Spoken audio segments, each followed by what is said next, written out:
शब्द दुई प्रकार अटे। प्रथमटी है ध्वनि प्रवणता एवं द्वितीयटी है तारत। एबे आमे ध्वनि प्रवणतार आरंभ करिबा। एहा शब्दर तीव्रता को मापी थाए। आमे जदि जोर रे पाटी करिबा ताले अधिक तीव्रता विशिष्ट शब्द हेबो। आउ आमे जदि धीरे कथा कहिबा ताले कम तीव्रता विशिष्ट शब्द हेबो। बा आमे कहि परिबा एही शब्दर तीव्रता कम। आमे एही शब्दर तीव्रता को केउथरे मापी थाए ना एकक होउची डेसिबल। किछि शब्दर तीव्रता विषय रे आमे एठारे आज जानिबा। मनीषर कान पई कौन सबु शब्दर तीव्रता केते दरकार आमे जानिबा। ताले सर्वनिम्न सुनिबार शब्द हेउची 0 डेसिबल। तापर आमे देखिबा कथाबार्ता नॉर्मल जो कथाबार्ता होचे ताहा होचे 60 डेसिबल रो। ट्रैफिक रो जो कोलाहल ताहा हेउची 70 डेसिबल एवं काल माने जदि 120 डेसिबल रो अधिक हबो ताले आमे काला हे जिबा। तापर देखिबा तीव्रता। तीव्रता को आमे कोन करथाय ना आई द्वारा सूचित करिथाउ एवं आयाम बा एम्प्लीट्यूड को आमे ए द्वारा सूचित करिथाउ। एही दोलन सृष्टि करुथिबा आयाम बढ़िले तीव्रता बढ़िथाय। एबे चलो एहा को टिके भलो भाबरे बुझिबा। थारे मु गोटे सूता को एई भली भाबरे बांधी के रखिली। एटा होची गोटे मुंड, एटा होची आउटा मुंड, मु एम्ति बांधी के रखिली। जेतेबेले आको टिके आघात करबी ये कोन ऊपर के एम्ति दोलन हबो, तळु के एम्ति दोलन हबो। एबे आउ गोटे सूता को मु बांधी के रखिली, एम्ति बांधी के रखिली। याको टिके जोर रे हलेबी ताले ऊपर के एम्ति दोलन हबो, तळु के एम्ति दोलन हबो। एटी तुमे लक्ष्य करूथिबो एटी मु धीरे टिके आघात करथिली बोली कम बाट गला। एटी जोर रे आघात करली ता बोली अधिक बाट से गला। ताले एटी कोन घटुची जदि मु एठी मापिबी तीव्रता केते हबो, आयाम केते हबो, ताले एटी कोन हमकु मिलिबो देखो। निहाती भाबरे प्रथम घटना ठारू द्वितीय घटना रे तीव्रता अधिक हबो। काहेकि ना एहा कोन होउची टिके कम बाट जाउची, एहा अधिक बाट जाउची।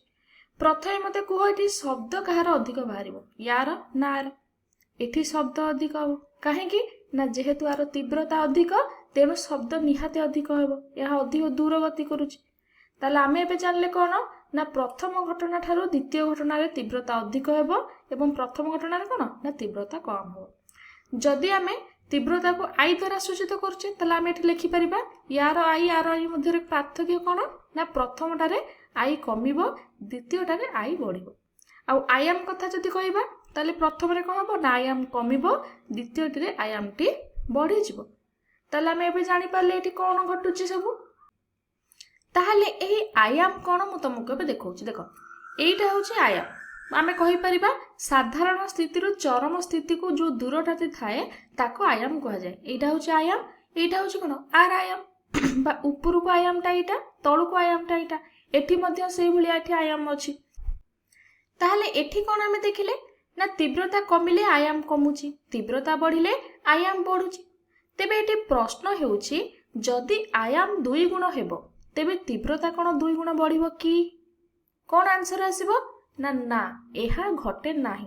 एही प्रोसेस टा टिके जटिल हटे। मु एठी तुम मानको बुझेई दोची। देखो एठी कोन हुए ना ध्वनि प्रवणता दोलन सृष्टि करुथिबा कंपनर आयाम रो वर्ग सहित समानुपाती हेबो। ता माने आई कहा सहित समानुपाती हेबो ना आयाम रो वर्ग सहित समानुपाती हेबो। ताले एहा को चलो टिके भलो भाबरे बुझिबा। तेबे आमे जानिले ध्वनि प्रवणता दोलन सृष्टि करुथिबा कंपनर आयाम रो वर्ग सहित समानुपाती अटे। ता माने आई समानुपाती a स्क्वायर सहित हबो। एहा को चलो आमे टिके भलो भाबरे बुझिबा किपरि होउची। एठी मने कर मो पाखरे गोटे सूता अछि जहार आयाम मु a नेछि, एठी a लिखिछि। आ गोटे सूता को नेली जहार आयाम एठी 2 गुण कली बा 2a हेबो। ताले आमे जानिचे आई समानुपाती a स्क्वायर। ता माने एठी i1 जदि नेबी प्रथमटी को ताले ता समानुपाती होबो a स्क्वायर। द्वितीयटी को मु कोन कली ना i2 नेली ता समानुपाती होबो का सहित ना 2a स्क्वायर सहित। 2a स्क्वायर को आमे केमिति लिखि परिबा ना i2 समानुपाती होबो 4a स्क्वायर सहित। ता माने जेतेबेले आयाम 2 गुण होउची आमे तीव्रता को एठी 4 गुण पाउचे। तेणु जदि आयाम 2 गुण हेबो एठी तीव्रता कोन हेबो ना 4 गुण हेबो बा 2 रो स्क्वायर हेबो। आ जदि सेही भली मु मापिबी आयाम एठी 2टा जदि 2 गुण नउचे तीव्रता हमर एठी केते होउची ना 4 गुण पाउची।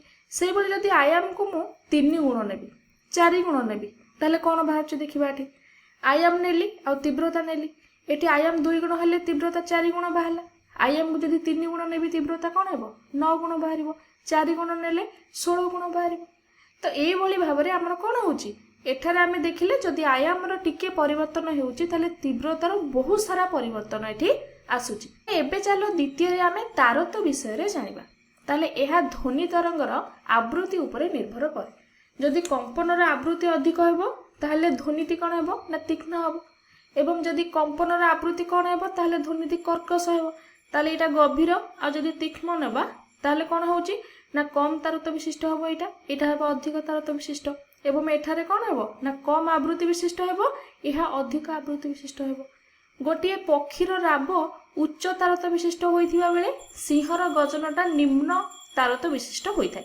किंतु सिंह गर्जनर ध्वनि प्रवणता एठी अधिक थिबा बेले पक्षीर जो राब थाए तार ध्वनि प्रवणता कौन ना कम थाए। ताले आमे कहि परबा सिंहर गर्जनर ध्वनि प्रवणता अधिक किंतु पक्षी राबर ध्वनि प्रवणता बहुत कम थाए।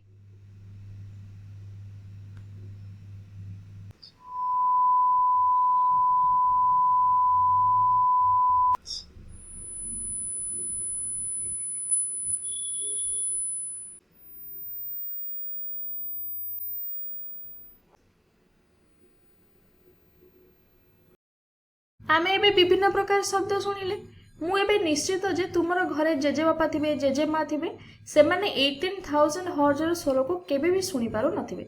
तेणु 20 हर्ज रु 20,000 हर्ज आवृत्ति विशिष्ट ध्वनि हेले आमे शुणी पारिबा। एवं जदि घरे किए बुढ़ा बुढ़ी लोक अछंती तेबे से माने 18,000 19,000 20,000 एई हर्जर शब्द को शुणी पारिबे नाही। से माने केवल 15,000 किंबा 16,000 हर्ज आवृत्ति विशिष्ट ध्वनि ही शुणी पारिबे।